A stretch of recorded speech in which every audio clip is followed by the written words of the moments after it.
Hello students, now this is your physics class of class 11. At this time we are going to deal with our important lecture, that is 8. As I taught you, all of you, about different length units in our previous class. Now today's topic is parallax method, which is also measure a special length which is used by astronomers. So here its definition or its important concept is that, as you see on your screen, long distances such as the distance of a planet or a star from earth can be measured by parallax method. तो जैसा कि आप अपने screen पे देख पा रहे हो, वो सारे डिस्टेंस, लंबे डिस्टेंस जिसमें डिस्टेंस ऑफ प्लैनेट्स या डिस्टेंस ऑफ स्टार है अर्थ से, उसे हम इस मेथड से मेज़र करते हैं. किस यूनिट के फॉर्म में करते हैं? तो पार सेकंड के फॉर्म में करते हैं. प्रीवियस क्लासेस में हमने आपको पार सेकंड के बारे में भी बताया था. तो यहाँ पर पैरालैक्स मेथड के थ्रू जो डिस्टेंस नापा जाता है वो पार सेकंड में ही है. इसके अलावा पार सेकंड में होने के अलावा इसके जो अलग नाम हैं वो स्टेलर पैरालैक्स और ट्रिग्नोमेट्रिकल पैरालैक्स है. अच्छा, पार सेकंड में ही सिर्फ नहीं नापते, ये पार सेकंड भी एक यूनिट है. इसके अलावा भी आपको न्यूमेरिकल वगैरह में मीटर में भी मेज़रमेंट मिलेगा, लेकिन जो एस्ट्रोनॉट इसको मेज़र करते हैं वो पार सेकंड के फॉर्म में इसके चीज़ें हाई लेवल पे यूज़ होती हैं. तो इसलिए मैंने कहा कि इसकी यूनिट्स पार सेकंड में है, तो कंफ्यूज मत होइएगा. और इसके दो नाम है, स्टेलर पैरालैक्स मेथड और ट्रिग्नोमेट्रिक पैरालैक्स मेथड, जिसके नाम से ये यूज़ होता है हाई लेवल पे. वहीं अगर हम पैरालैक्स की बात करें तो सबसे पहले आप ये समझ लें कि किसी भी लाइन या किसी भी रेस का जब बहुत ही पास से गुजरना होता है तो वो पैरालैक्स रेस के रूप में जानी जाती है. और अगर वो रेस बहुत ही दूर डिस्टेंस से, आपस में काफ़ी दूर डिस्टेंस से मूव कर रही हैं, तो उन्हें मार्जिनल रेस के नाम से जाना जाता है. इस चीज़ को थोड़ा आप समझने की कोशिश करिए. यहाँ पर पैरालैक्स का जो वर्ड है, इसकी डेफिनेशन की अगर हम बात करें तो इट इज़ अ डिस्प्लेसमेंट और difference in the apparent position of an object viewed along two different lines of sight. तो कोई भी डिस्प्लेसमेंट या डिफरेंस अपरेंट पोजीशन का किसी ऑब्जेक्ट से, जैसे कि आप समझ पा रहे होंगे, दो डिफरेंट साइड से. जैसे अगर हम किसी चीज़ को देखते हैं तो एक अपनी लेफ़्ट आई से भी देखते हैं, राइट आई से भी देखते हैं. तो एक रेज़ हमारी लेफ़्ट आई को से रिप्रेजेंट होती है, एक राइट आई से. लेकिन ये दोनों आईज पास होने की वजह से उन दोनों रेज़ भी आपस में पास होंगी. तो ये जो उस दो रेज़ से अलग अलग इमेज बनेगी और दोनों के पोजीशन के वेरिएशन से जो एंगल बनेगा उस सामने वाले ऑब्जेक्ट पे, वही आपका पैरालैक्स कॉन्सेप्ट को एक्सप्लेन करता है. और उसी कॉन्सेप्ट को हम पैरालैक्स कहेंगे, क्योंकि हमारी आंखों से जो दो रेज़ निकलेंगी वो काफ़ी आपस में काफ़ी पास होंगी उस ऑब्जेक्ट के कंपेयर में.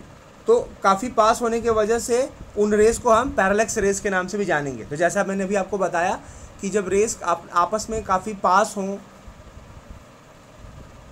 पैरेलल वे में हो, तो उस तरह की रेस को हम पैराक्सियल रेस कहते हैं. या और अगर आपस में काफ़ी दूर हो तो उसको मार्जिनल रेस के नाम से जानते हैं. एक एग्जांपल के तौर पे इसको समझते हैं, और भी कुछ फिगर से इस पे बात करेंगे. तो आपके सामने एक फिगर ये दिख पा रहा होगा, जिसमें आप देख पा रहे हो OLR नाम का एक ट्रायंगल मैंने लिया है, जहाँ पर O पॉइंट पे मैंने एक पेन को रख दिया है, और जो हमारा L और R है, L हमारे लेफ़्ट आई को रिप्रेजेंट कर रहा है और R हमारा राइट आई को रिप्रेजेंट कर रहा है. अब इस मेथड को यूज़ करने से पहले आप जानते हो मैथमेटिक्स का बहुत ही सिंपल फार्मूला है, theta equals to L/R geometry का, तो इतना तो आप बेसिक तौर पे जानते ही होंगे। यहाँ पर आप देख पा रहे हो L और R के बीच में जो छोटी सी लेंथ है उसे हमने B लेट किया है, और L और O और R और O को हमने X लेट किया, क्योंकि ऑब्जेक्ट काफ़ी दूर होने के कंपेयर में हमारे दोनों आइज़ के बीच का जो डिस्टेंस है काफ़ी छोटा है। इस वजह से LO भी X है और OR भी X है, क्योंकि दोनों पैरेलल रेज हैं, और पैरेलल रेज होने से और काफ़ी पास होने से ही पैरेलक्स मेथड इस पर अप्लाई होता है। तो इस चीज़ को आप ध्यान देंगे। और जहाँ पर ऑब्जेक्ट है उसके कंपेयर में डिस्टेंस उस पॉइंट से जहाँ से आप देख रहे हैं, जो दो लेफ्ट या राइट साइड आई से देख रहे हो, उस बीच का डिस्टेंस ऑब्जेक्ट के डिस्टेंस से कम होना चाहिए, तभी ये मेथड ये अप्लाई होता है और ये पैरेलक्स वर्ड का कॉन्सेप्चुअली सही से ये एक्सप्लेन हो पाता है। तो यहाँ पर आप देख पा रहे हो थीटा इक्वल्स टू B/X हमने लिया। यहाँ पर B आपका आर्क लेंथ की तरह है। ये आर्क का बेस कैसा है, ये ज्योमेट्री का पूरा कॉन्सेप्ट है। तो आप समझ रहे होगे कि जब हम थीटा पे कोई आर्क लेते हैं और उस आर्क का जो LR साइड है, यानी छोटा सा जो आर्क है, अगर वो काफ़ी छोटा है तो वो स्ट्रेट लेंथ भी उस सर्किल का आर्क हो जाता है, आर्क के बराबर हो जाता है। तो हम B को आर्क लेंथ ले लिया, X को एज ए रेडियस मान रहे हैं, OLR को हम एक सर्किल का छोटा सा टुकड़ा मान रहे हैं, सेक्शन। इस तरह से जब हम थीटा की वैल्यू अगर हमें पता हो, B की वैल्यू पता हो, तो हम X को निकाल लेंगे इस फॉर्मूले से। तो ये तो था एक छोटा सा कॉन्सेप्ट जिससे आप इस चीज़ को समझ पाएँ कि किस तरह से ये काम करता है।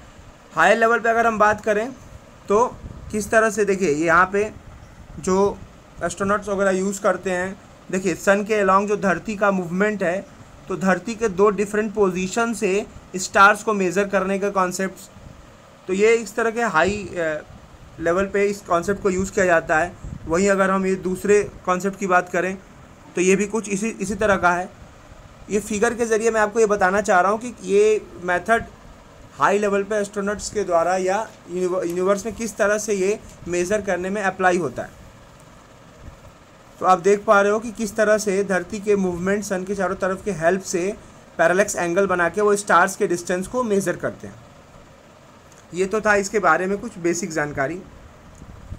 और एक इम्पॉर्टेंट बात की अगर हम बात करें तो पैरेलक्स मेथड कभी भी 100 लाइट ईयर से ज़्यादा डिस्टेंस होने पे मेज़र नहीं होता, यानी किसी चीज़ का डिस्टेंस अगर 100 लाइट ईयर से कम है तभी हम उसको पैरेलक्स मेथड के ज़रिए नाप सकते हैं। ये इसका एक इम्पॉर्टेंट पॉइंट है।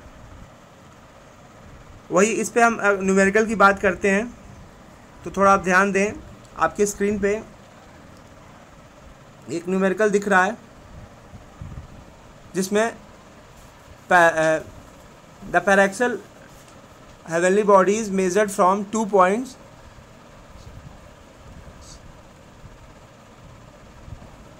diametrically opposite on equator of earth is 2 minute.